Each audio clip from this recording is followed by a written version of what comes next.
liability to pay tax in special cases. What is that? That is, so generally the liability to pay GST is on the registered person, but there are some special cases where the liability is shared or is shifted to another person. Section 85 says that in case of transfer of business, with respect to the dues pertaining to before the date of transfer, both transferor and transferee jointly and severally liable. Even if transferor is not paying, transferee should pay 100%. When? Before the date of transfer, if there is any dues. After the date of transfer, if there is any dues, then transferee is only liable. Okay. But before the date of transfer, both transferor and transferee is jointly and severally liable. That's what 85 says. 86 says, every agent who is making supply on behalf of the principal, not only the agent but also the principal is jointly and severally liable. Both principal and agent jointly and severally liable. Then in case of amalgamation or merger of two companies, so with effect from a date, the amalgamation is notified. But in principle, the merger or amalgamation would have taken place. For example, A Limited and B Limited are merged into AB Limited. In principle, the approval they got everything, but the date on which court will pass an order is at a later point of time.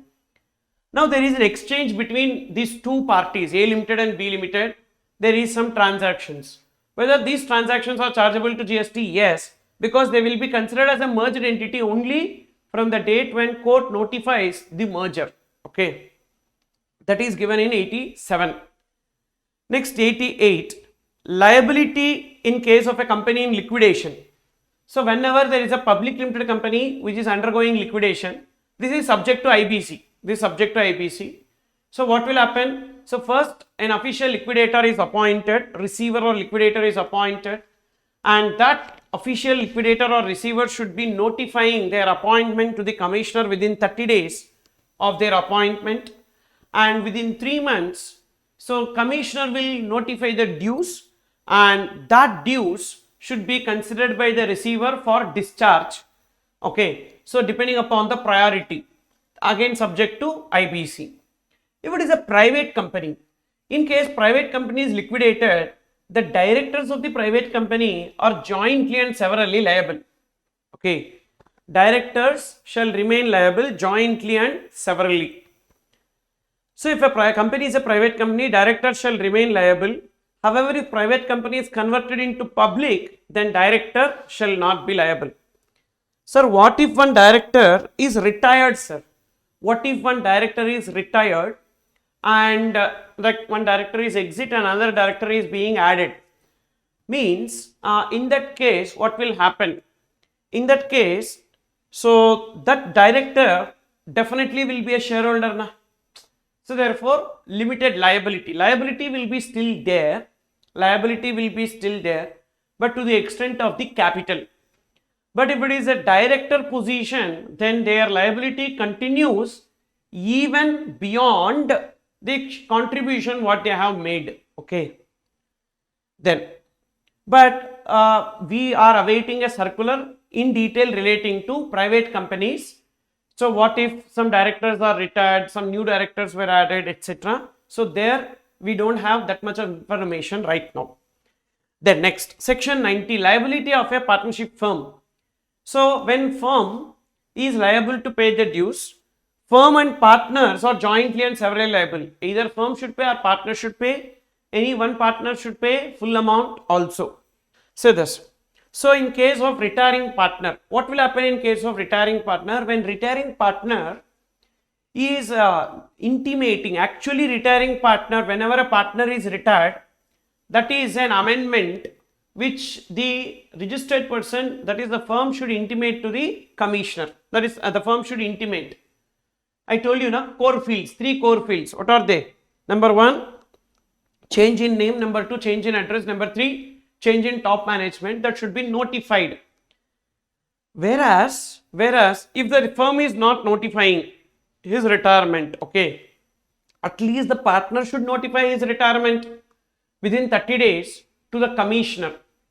If he is not notifying within 30 days from the date of his retirement, till the date he notifies, he will continue to be liable even though he is not part of that partnership firm.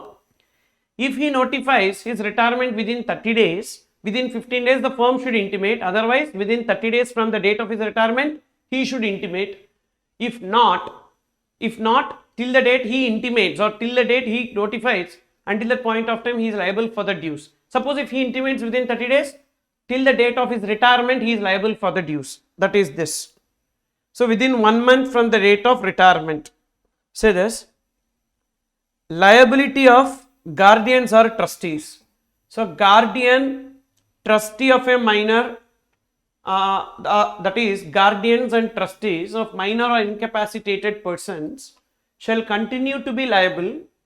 So even though they are not doing business, but they are being guardians and trustees of the minors and incapacitated person, whatever penalty the minor, if becomes major, is liable to pay, whatever the penalty or dues that if incapacitated person becomes capacitated is liable to pay, that liability needs to be discharged by guardians and trustees. Liability of court of wards. Generally in West Bengal and that locality, in case of minors who are not having any parents or guardians, so court of wards will be appointed. That court of wards will be appointing some people to look after the estate of the minor. So those people who are appointed to look after the estate are liable to pay the GST dues. Then death of a person, section 93. There is a person who is dead. Now the business is continued or not, we need to check. The business is continued. Means successors, legal successors continue the business. So when the business is continued, then GST dues will also continue, whatever may be the amount.